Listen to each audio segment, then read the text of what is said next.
Thanks for watching. Don't forget to like, comment, share and subscribe to Mufti Tariq Masood, famous scholar. بسم اللہ الرحمن الرحیم. مفتی طارق مسعود آپ سے مخاطب ہوں. اس وقت ایک میرے نام سے مناظرہ پر مشتمل کلپ ایک بہت زیادہ وائرل ہو رہا ہے فیس بک پر اور یوٹیوب پر، جس میں یہ عنوان لگایا جا رہا ہے کہ مفتی طارق مسعود صاحب کا اہل حدیث عالم سے مناظرہ، اور اس میں دکھایا گیا ہے کہ جی مفتی صاحب کو غصہ آ رہا ہے اور دلائل دے نہیں رہے ہیں، اور اس طرح کے لوگوں کے کمنٹس آ رہے ہیں. تو اس کے بارے میں وضاحتی بیان بہت ضروری سمجھتا ہوں. مسئلہ یہ ہے کہ یہ جو اہل حدیث عالم ہے جناب، یہ بہت دنوں سے مجھے مناظرے کا چیلنج کر رہے تھے کہ آپ مجھ سے مناظرہ کریں. تو میں نے ان سے کہا کہ ٹھیک ہے 3 طلاق کے موضوع پر بات کرتے ہیں. انہوں نے کہا نہیں 3 طلاق کے موضوع پر میں بات نہیں کروں گا، بلکہ ہم تقلید کے موضوع پر بات کریں گے. میں نے کہا چلیں پھر دونوں موضوعات پر بات کر لیتے ہیں. کہہ رہے نہیں صرف تقلید کے موضوع پر بات ہوگی، پھر بعد میں کبھی ہم اس دوسرے موضوع پر کر لیں گے. میں نے کہا چلیں ٹھیک ہے پھر تقلید کے موضوع پر کرتے ہیں. تو میں نے ان سے کہا کہ آپ مجھے ذرا لکھ کے دے دیں کہ آپ کی نظر میں تقلید کا مفہوم کیا ہے. یعنی مناظرے سے پہلے یہ ذرا واضح ہونا چاہیے نا کہ تقلید کی ڈیفینیشن آپ کی نظر میں کیا ہے اور اس کا شرعی حکم کیا ہے. شرعی حکم کا مطلب یہ کہ تقلید حلال ہے، حرام ہے، ناجائز ہے یا جائز ہے، یا اس کی کیا قسمیں ہیں کہ کون سی قسم جائز ہے کون سی قسم ناجائز ہے. تو یہ پوری بات جب آپ کی سامنے آ جائے گی منقع ہو کے، صاف ستھری ہو کے، تو پھر انشاءاللہ میں اپنا دعویٰ لکھوں گا اور پھر ہم اس دعوے سے ہٹیں گے نہیں، پھر ہماری ڈیبیٹ ہوگی. تو انہوں نے مجھے تقلید کی تعریف لکھ کے دی کہ تقلید کہتے ہیں قرآن و سنت کے خلاف کسی کی اتباع کرنا، اور یہ حکم لکھ کے دیا کہ یہ حرام ہے. تو میں نے کہا قرآن و سنت کے خلاف کسی کی اتباع کرنا تو ہم بھی حرام کہتے ہیں، تو یہ تو اس میں تو ہمارے دعوے میں تضاد ہی نہیں ہے.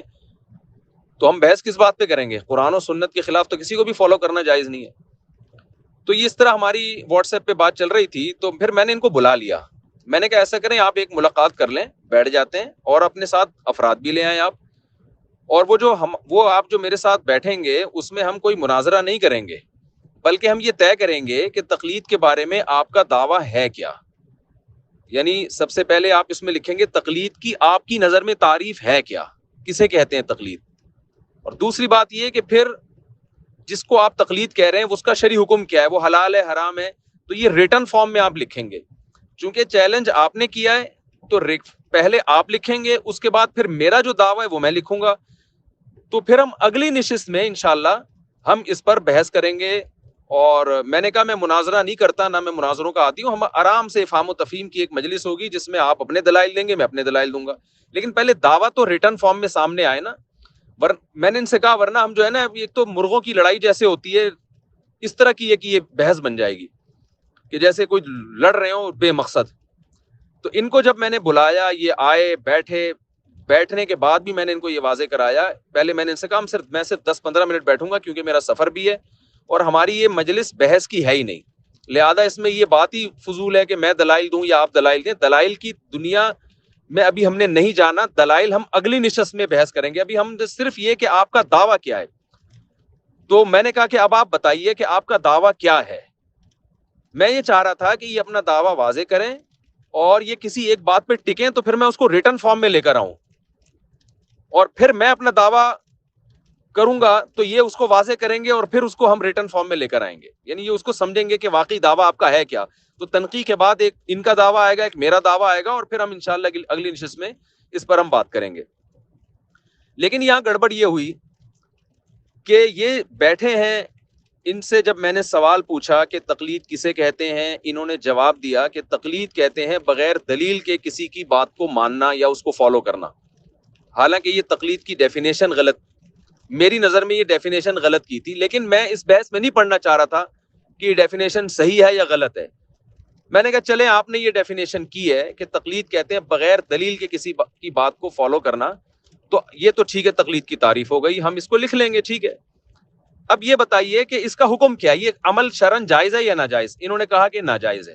میں نے کہا ہر ایک کے لیے اور کسی کی بھی تقلید کی جائے ناجائز ہے. انہوں نے کہا جی ہاں ناجائز ہے. میں نے کہا اگر کوئی تابعی صحابی کی تقلید کرتا ہے وہ بھی ناجائز. انہوں نے کہا وہ بھی ناجائز.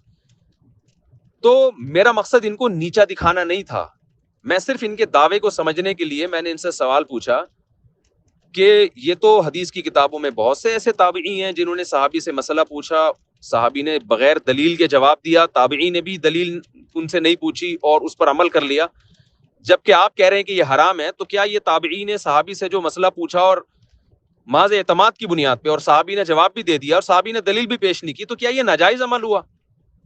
میرا مقصد ان کو نیچا دکھانا نہیں تھا، میرا مقصد نہ یہ تھا کہ میں مناظرہ کر رہا ہوں، میرا مقصد تھا کہ میں چاہتا ہوں کہ آپ کی نظر میں کیا یہ عمل بھی تقلید ہے یا نہیں. تو یا تو آپ یہ بتائیں کہ یہ تقلید نہیں ہے، تو پھر ہم تقلید کی ڈیفینیشن کو چینج کریں گے، یا آپ یہ بتائیں کہ واقعی یہ بھی تقلید ہے، تو پھر میں یہ سوال کروں گا پھر آپ اس کو حرام کیوں کہہ رہے ہیں؟ تو صحابی نے بھی کیا ہے، تاکہ میرے سامنے بات آئے کہ آپ کہنا کیا چاہ رہے ہیں، آپ کا دعویٰ کیا ہے. تو میرا اس پورے پروسیس میں مقصد نہ ان کو رسوا کرنا، نہ ذلیل کرنا، نہ ان کو ہرانا، نہ خود جیتنا نہ خود ہارنا، نہ ان کو جتانا نہ ان کو ہرانا. اس لیے کہ جیت اور ہار تو جب بحث شروع ہوگی پھر ہوگی نا. ابھی یعنی اس کو میں یوں مثال دیتا ہوں کہ ایک میچ شروع ہوا ہی نہیں ہے اور آپ اس میں جیت اور ہار کے فیصلے کرنا شروع کر دو، اس میں مقابلہ کرنا شروع کر دو، یہ تو بے وقوفی کی بات ہے. تو میرا مقصد ان سے صرف اور صرف یہ تھا کہ آپ تقلید کی تعریف اور تقلید کا حکم بیان کریں، ریٹن فارم میں لے کر آئیں. جب آپ کریں گے تو میں بھی ریٹن فارم میں لے کر آؤں گا، پھر انشاءاللہ اگلی نشست ہوگی تو میرا ارادہ تھا میں بھی کتابیں لے کے بیٹھوں گا، یہ بھی کتابیں لے کر آئیں گے اور پھر ہم دلائل دیں گے قرآن سے بھی حدیث سے بھی، کیونکہ ابھی تو یہ نہ بحث ہو رہی ہے نہ مناظرہ ہو رہا ہے. لیکن محترم نے یا تو جان کر خیانت کی ہے یا ان سے غلطی ہوئی ہے. سب سے پہلی بات یہ کہ انہوں نے اس بحث کو مناظرے کا نام سے اپلوڈ کیا ہے یوٹیوب پہ اور فیس بک پہ کہ یہ مناظرہ ہوا ہے، حالانکہ یہ مناظرہ نہیں تھا. یہ معاہدے کی خلاف ورزی ہے کہ ایک بحث جس میں مناظرہ، بحث ہماری شروع ہی نہیں ہو رہی. بحث کے لیے ہم یہ طے ہوا تھا کہ آئندہ کے لیے کوئی ڈیٹ ہم طے کریں گے جس میں ہماری بحث ہوگی. دوسری بات یہ کہ جو لوگوں کے اس میں نیچے کمنٹس آ رہے ہیں مفتی صاحب دلائل نہیں دے رہے قرآن و سنت سے، اور محترم جو تفسیر کی کتابوں کے حوالے دے رہے ہیں مفتی صاحب ان حوالوں کی طرف بھی توجہ نہیں کر رہے. تو میں دلائل اس لیے نہیں دے رہا کہ یہ دلائل کی ابھی بحث، یہ ہمارا طے ہوا تھا کہ ابھی دلائل کی مجلس نہیں ہے، یہ ابھی یہ اس پہ ہم جائیں گے ہی نہیں کہ کس کی دلیل صحیح ہے کس کی دلیل غلط ہے، کیونکہ دلائل کی دنیا میں آنے کے لیے پھر پہلے دعویٰ طے ہوگا. جو لوگ میرے حالات سے واقف ہیں، میرا 10 سال پہلے ایک اہل حدیث عالم سے ایک بحث طے ہوئی تھی 3 طلاق کے موضوع پر. تو میں نے ان سے کہا تھا کہ ڈیٹ طے کریں اور ان سے دعویٰ ان کا لکھوایا. میں نے بھی اپنا دعویٰ لکھا. یہ دعویٰ جب ہمارا منعقد ہوا تو پھر میں نے انہوں نے بھی مجھے ڈیٹ دی، میں نے بھی، ہم دونوں نے ڈسکس کیا کہ فلاں تاریخ کو ہماری بحث ہوگی. اس کے لیے میں نے 40-42 کتابیں جمع کی، ان کتابوں کے حوالے میں نے پیپر پہ لکھے اور 40-42 کتابوں کے حوالوں کے ساتھ پوری تیاری کے ساتھ میں پہنچا اور میں نے ان کو کال کیا کہ میں آ رہا ہوں، آپ بھی تشریف لے آئیں اور اپنے ساتھ افراد بھی لے کر آئیں. تو ہماری 3 طلاق کے موضوع پر ڈیبیٹ ہوگی، بحث ہوگی کہ 3 طلاقیں ایک ہوتی ہیں کہ 3 ہوتی ہیں. مگر وہ محترم عالم تشریف نہیں لائے.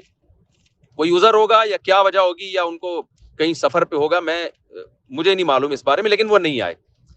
یہ میں اس لیے بتا رہا ہوں کہ جب میں کسی سے کسی علمی موضوع پر بحث کے لیے آمادہ ہوتا ہوں تو میرا اسٹائل یہ ہوتا ہے. جس اسٹائل میں مسجد میں بیٹھا ہوا ہوں وہ اسٹائل بتا رہا ہے کہ میں یہاں بحث کرنے کے لیے نہیں بیٹھا، مناظرہ کرنے کے لیے نہیں بیٹھا. میں نے تو ان کو ایک بلایا تھا کہ گپ شپ کے ماحول میں آؤ یار، مل بیٹھ کے ذرا طے کر لیتے ہیں کہ آپ کا دعویٰ ہے کیا. اور میں نے کہا افہام و تفہیم ہوگا، اس میں ہم طے کریں گے آپ کا دعویٰ ہے کیا. پھر نشست بعد میں ہم بحث کریں گے، مناظرہ کہہ لیں آپ اس کو یا بحث کہہ لیں، وہ بعد میں ہوگی. تو لیکن یہ کہ لوگ اس کو چونکہ مناظرہ سمجھ رہے ہیں، انہوں نے چونکہ اس کو اپلوڈ کیا مناظرے کے عنوان سے، لوگ سمجھ رہے ہیں کہ مناظرہ ہے. تو ظاہر ہے مناظرے میں تو دلائل دیے جاتے ہیں، کتابیں پیش کی جاتی ہیں، اور لوگ دیکھ رہے ہیں کہ مفتی طارق مسعود صاحب نہ تو دلائل دے رہے ہیں نہ کتابیں پیش کر رہے ہیں. اس پہ لوگوں کے نیگیٹو کمنٹس آ رہے ہیں کہ دیکھو مفتی صاحب وہ تو آگے قرآن کی آیتیں پڑھ رہا ہے اور مفتی صاحب دلائل نہیں دے رہے. تو بھائی آپ کیوں قرآن کی آیتیں پڑھ رہے ہو؟ پہلے آپ یہ تو بتاؤ تقلید کسے کہتے ہیں. تو محترم نے جو بتائی تقلید کی تعریف وہ یہ بتائی کہ بغیر دلیل کے کسی کی اتباع کرنا. یہ ریکارڈ ہے، اسی میں آپ سن سکتے ہیں. بغیر دلیل کے کسی کی اتباع کرنا. میں نے کہا اچھا یہ کام حرام ہے حلال ہے؟ انہوں نے کہا حرام ہے. میں نے کہا کوئی بھی کسی کی تقلید کرے حرام ہے؟ انہوں نے کہا حرام ہے. میں نے کہا پھر تابعی صحابی کی تقلید کرے وہ بھی حرام. اب یہ چپ ہو گئے. اب یہ بات کو انہوں نے گھمانا شروع کیا، قرآن کی آیتیں پیش کر رہے ہیں. قرآن کہہ رہا ہے کہ جس چیز کا علم نہیں ہے اس کو فالو مت کرو، اور تفسیر رازی میں بھی یہ لکھا ہے، تفسیر ابن کثیر میں بھی لکھا ہے. ظاہر ہے میرا اس موقع پہ غصہ آنا ایک نیچرل تھا کہ میرا سفر بھی ہے، میں تھکا ہوا ہوں اور میں نے آپ کو ٹائم دیا. اس کام کے لیے میں نے ٹائم نہیں دیا تھا آپ کو، میں نے تو صرف دعویٰ لکھنے کے لیے، اور آپ نے میرا اتنا ٹائم برباد کر دیا. تو میرا غصہ آنا بالکل ایک نیچرل تھا. اور اس میں بھی انہوں نے یہ گڑبڑ کی کہ اس کو لائیو چلا دیا، حالانکہ میں نے ان کو ریکارڈنگ کی اجازت دی تھی لیکن انہوں نے لائیو چلا دیا اس کو. چلو لائیو چلانا بھی اتنا برا نہیں ہے، لیکن اس کو مناظرے کا نام آپ نے کیوں دیا؟ آپ کو تو صرف اس کو یہ نام دینا چاہیے تھا کہ مفتی صاحب کے ساتھ میری ایک میٹنگ ہوئی تھی اور اس میٹنگ میں ہم نے یہ طے کرنا تھا کہ مناظرہ ہمارا ہوگا کس بات پر، یعنی دعویٰ کیا ہے اس کو منقع کرنا ہے. تو یہ اس سلسلے میں مفتی صاحب سے میری بحث ہوئی، تو اس کو لائیو بھی انہوں نے چلایا. دوسری بات، اس کو مناظرے کا انہوں نے نام بھی دیا. اور تیسری بات یہ ہوئی کہ دعویٰ یہ نہ لکھ کے دیا انہوں نے، اور جو دعوے کی جب میں نے تنقیح کرنا چاہا، دعوے کو میں نے سمجھنا چاہا کہ آپ جو یہ کہہ رہے ہیں کہ تقلید حرام ہے، تو تابعی کے بہت سارے ایسے فتاوی، صحابہ کے بہت سارے ایسے فتوے ہیں حدیث کی کتابوں میں، جن میں آتا ہے کہ تابعی نے صحابی سے حلال و حرام کا مسئلہ پوچھا، صحابی نے جواب دیا، صحابی نے دلیل نہیں دی، تو اور پھر بھی تابعی نے اس پر عمل کیا. تو یہ عمل اگر تقلید ہے تو اس کو آپ جائز کیوں کہتے ہیں؟ اور اگر اس کو آپ تقلید نہیں کہتے، اس بیس پہ جائز کہہ رہے ہیں کہ تقلید نہیں ہے، تو کیوں تقلید کیوں نہیں ہے؟ کیونکہ آپ تو کہہ رہے ہیں بغیر دلیل کے فالو کرنا تقلید ہے. تو یہ صرف سمجھنے کے لیے، ان کو نیچا دکھانے کے لیے نہیں، مگر انہوں نے اس 1.5-2 گھنٹے کی بحث میں اپنے اس دعوے کی وضاحت نہیں کی. تو وضاحت نہیں کی تو میں آگے دلائل کیسے شروع کرتا؟ دلائل کی دنیا تو جب آپ کا دعویٰ منقع ہوگا، واضح ہوگا، اس کے بعد شروع ہوگی نا. لیکن وہ پورا ایک کلپ گیا ہے اور اس سے یہ تاثر دینے کی کوشش کی گئی ہے کہ مفتی صاحب مناظرہ ہار گئے. مفتی صاحب، میں نہیں کہتا کہ انہوں نے تاثر دینے کی کوشش کی، لیکن لوگوں کو یہی میسج جا رہا ہے، لوگ یہی سمجھ رہے ہیں کہ مفتی صاحب مناظرہ ہار گئے. تو ایسا نہیں ہے. اگر آپ نے بحث کرنی ہے تو میں آپ کو دوبارہ دعوت دیتا ہوں، کیونکہ میں نے اگر یہ واقعی ڈیبیٹ کرنی ہوتی نا اس موضوع پر کہ تقلید حلال ہے، حرام ہے، جائز ہے، واجب ہے، کیا ہے، تو میں ان سے دعویٰ لکھوانے کے بعد پھر ان کو جب دوبارہ بلاتا تو پھر یہاں نہیں بیٹھتا، میں اسٹوڈیو میں بیٹھتا، میں اپنا کیمرہ بھی لگاتا، ان کا کیمرہ بھی، اور لائیو ہم اس کو چلاتے، پھر آپ دیکھتے کہ دلائل کی دنیا میں کس کا پلڑا انشاءاللہ بھاری ہے. کیونکہ یہ جو عنوان قائم کیا جا رہا ہے نا، مفتی طارق مسعود صاحب مناظرہ ہار گئے، یہ عنوان غلط ہے. جو لوگ عنوان قائم کر رہے ہیں، مناظرہ تھا ہی نہیں تو ہار جیت کی بات کیا ہوگی اس میں. اور اس سے میرا امیج خراب نہیں ہو رہا، اس سے علماء کا امیج خراب ہو رہا ہے. لوگ سمجھ رہے ہیں کہ یہ جو علماء حنفی ہیں ان کے پاس دلائل ہی نہیں ہے. تو اس لیے مجھے یہ بہت ضروری میں نے سمجھا کہ میں یہ وضاحتی اپنا کلپ جاری کروں، کیونکہ میں سفر میں ہوں. میرا ارادہ تھا میں ویڈیو کلپ جاری کروں گا، لیکن اس کا مجھے موقع نہیں مل رہا. 24 گھنٹے ہو گئے مجھے مسلسل سفر کرتے ہوئے، تو اس لیے میں نے یہ آڈیو بیان جاری کیا ہے. تو میں سفر سے واپسی پر جناب کو میں دوبارہ دعوت دیتا ہوں کہ اگر آپ نے اس موضوع پر بحث کرنی ہے، میں مناظرہ نہیں کرتا، میں بہت اعتدال سے، افہام و تفہیم سے، محبت سے آپ سے بات کروں گا. تو آپ اپنا دعویٰ لکھ کے دیں، اور اس میں ہم آپ سے وضاحت ضرور طلب کریں گے کہ آپ اس کو واضح کریں کہ یہ دعویٰ آپ کا ہے کیا، اور پھر اس پہ ٹکے رہیں، آپ اس سے ہلیں نہیں. پھر انشاءاللہ میں بھی اپنا دعویٰ لکھوں گا. پھر اگر ہمارے دعووں میں ٹکراؤ ہوا تو ہم انشاءاللہ اس پر بحث کریں گے بیٹھ کے، قرآن و سنت کی روشنی میں. قرآن سے بھی دلائل دیں گے، حدیث سے بھی، تفسیر رازی کے حوالے بھی آئیں گے، تفسیر ابن کثیر کے حوالے بھی آئیں گے انشاءاللہ، اگر آپ مانگیں گے تو. ورنہ میں سمجھتا ہوں کہ جب بات قرآن و سنت سے ہو رہی ہے تو قرآن و سنت کے حوالے کافی ہیں، لیکن بہرحال کتابوں کے حوالے بھی آئیں گے. تو چونکہ ابھی دلائل کی بات ہوئی نہیں تھی تو انہوں نے خام خواہ میں قرآن کی آیت میں تفسیروں کے حوالے پیش کرنا شروع کیے.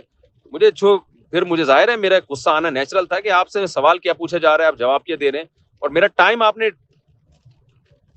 1.5 سے پونے 2 گھنٹے میرے ایک فضول بحث میں لگا دیے. تو اس غصے میں میرے زبان سے نازیبہ الفاظ بھی نکلے، اور اس پر میں نے ان سے معذرت بھی کی. اور وہ الفاظ میری زبان سے جو نکلے، مجھے بھی احساس ہوا کہ یہ نہیں مجھے نکالنے چاہیے تھا، مجھے غصہ نہیں کرنا چاہیے تھا. لیکن میں سمجھتا ہوں اس غصے کے لانے کے جہاں میری غلطی ہے، لیکن اس غصے کے کا سبب بہرحال یہ محترم بنے ہیں، کیونکہ ان سے جو بات طے ہوئی تھی یہ اس بات پہ ٹکے نہیں، اور انہوں نے اس کو مناظرے کی طرف لے جانے کی کوشش کی ہے. ہمارے بعض حضرات کو اس پر بھی اشکال ہوا ہے کہ شاید وہ یہ سمجھیں کہ میں حضرت مولانا امین اوکاڑوی صاحب کی شان میں نے گستاخی کی ہے. تو یہ بھی میں وضاحت کر دوں، مولانا امین اوکاڑوی صاحب بہت بڑے یعنی عالم تھے، صاحب علم تھے. میں نے صرف ان کے بارے میں یہ کہا ہے کہ وہ مفتی نہیں تھے. محقق نہیں تھے کا مطلب بھی یہ کہ مفتی.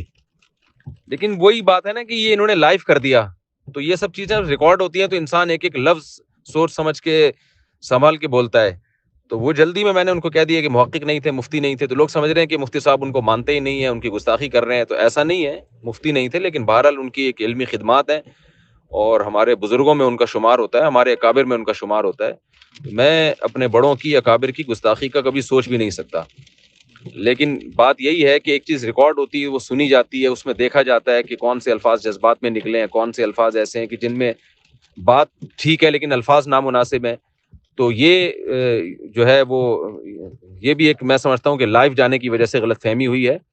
مولانا امین اکاڑوی صاحب کا تہہ دل سے میں اکرام کرتا ہوں, اللہ تعالیٰ ان کی مغفرت فرمائے, یعنی احترام کرتا ہوں, اللہ تعالیٰ ان کی مغفرت فرمائے, ان کے درجات کو بلند فرمائے.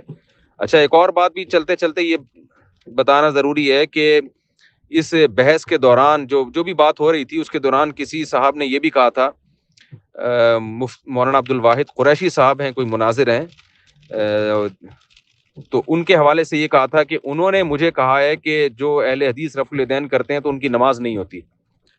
تو مولانا عبد الواحد قریشی صاحب سے میرا فون پہ رابطہ ہوا, انہوں نے اس کی سختی سے نفی کی ہے. انہوں نے کہا یہ صاحب 100% غلط بیانی سے کام لے رہے ہیں, تو اس لیے ان کی طرف سے وضاحتی بیان بھی جاری کرنا میں سمجھتا ہوں کہ ضروری ہے کہ وہ اس دعوے کے منکر ہیں. وہ کہہ رہے ہیں کہ یہ غلط اس لڑکے نے کہا ہے, میں نے قطعاً یہ بات نہیں کی ہے کہ اہل حدیث اگر رفع الیدین کریں گے تو ان کی نماز ہی نہیں ہوگی.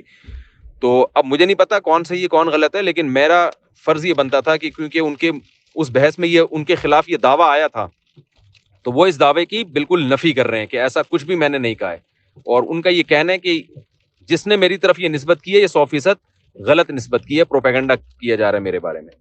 تو میں آخر میں دوبارہ یہ بات کرتا ہوں کہ یہ جو محترم اگر اس موضوع پر مجھ سے بات کرنا چاہتے ہیں تو ابھی بھی میں ان سے کہہ رہا ہوں کہ آپ اپنا دعویٰ لکھ کے دیں اور تقلید کی تعریف لکھ کے دیں, اور یہ بتائیں کہ تقلید کا شرعی حکم ہے کیا. پھر میں آپ سے جو سوال پوچھوں گا آپ نے پھر اس سے ہٹنا نہیں ہے جب تک اس سوال کا جواب نہ ہو جائے. پھر انشاءاللہ ہم بیٹھیں گے, اس پر بات چیت کریں گے اور آپ سے بحث ہوگی. میں اس کے لیے تیار ہوں, اگرچہ میں مناظرے نہیں کرتا, لیکن چونکہ اب یہ چیز میں مجھے ڈال دی ہے انہوں نے اور امیج بہت خراب کیا جا رہا ہے علماء کا, تو میں پھر انشاءاللہ اس جو ہے نا یہ ایک بیان ریکارڈ کروا رہا ہوں کہ آپ ان کو میرے ساتھ بحث کروائیں اور یہ اپنا دعویٰ لکھ کے دیں. انشاءاللہ اس کے بعد ہم ایک چیز ریٹن فارم میں آئی نہیں ہے اور آپ جناب اس پہ قرآن و سنت سے دلائل دینا شروع کر دیں, تو یہ دنیا میں کوئی بھی عقل مند اس کی آپ کو اجازت نہیں دیتا. تو میرا خیال ہے اتنی بات کافی ہے, اور خلاصہ اس کا یہی ہے کہ مناظرہ نہیں تھا. یہ جب مناظرہ نہیں تھا تو اس میں دلائل کی تو بات ہی, دلائل سے بحث کرنا ہی غلط ہے. اللہ تعالی ہم سب کو سمجھنے کی عمل کی توفیق عطا فرمائے اور ہمیں امت کی خیر خواہی کی توفیق عطا فرمائے.